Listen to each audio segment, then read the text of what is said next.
ഇംഗ്ലണ്ടിനെതിരെ സമാപിച്ച T20 പരമ്പരയിലെ flop ഷോയിൽ മലയാളി വിക്കറ്റ് കീപ്പറും ഓപ്പണറുമായ സഞ്ജു സാംസണ് തീർച്ചയായും വലിയ വിഷമം തന്നെ ഉണ്ടായിരിക്കും. കാരണം T20യിൽ ടീമിന്റെ ഓപ്പണിംഗ് വിക്കറ്റ് കീപ്പിംഗ് റോൾ അരക്കിട്ടുറപ്പിക്കാനുള്ള അവസരമാണ് സഞ്ജു പാഴാക്കി കളഞ്ഞത്.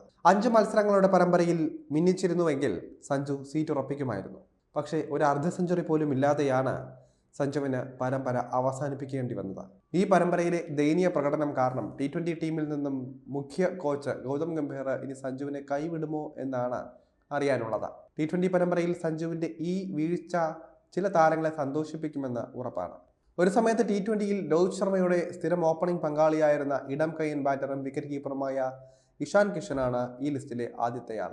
2023 നവംബർ 28-ന് ഓസ്ട്രേലിയയുമായി ഗുവാഹത്തിയിൽ നടന്ന T20യിലാണ് ഇഷാൻ അവസാനമായി ഇന്ത്യക്ക് വേണ്ടി കളിച്ചത്.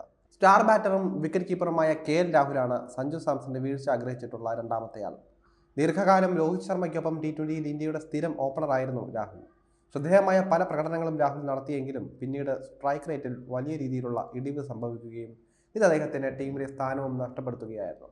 യുവതാരം ഋതുരാജ് ഗെയ്ക്വാദാണ് ഈ ലിസ്റ്റിലെ മറ്റൊരാൾ. ഇന്ത്യൻ ടീമിനകത്തും പുറത്തുമായി തുടരുന്നയാളാണ് അദ്ദേഹം. എന്നാൽ T20യിൽ അവസരം ലഭിച്ചപ്പോഴെല്ലാം ഇത് മുതലാക്കാനും ഋതുരാജിന് സാധിച്ചിട്ടുണ്ട്. കഴിഞ്ഞ ജൂലൈയിൽ സിംബാബ്വെക്കെതിരെയാണ് അദ്ദേഹം അവസാനമായി T20യിൽ കളിച്ചത്.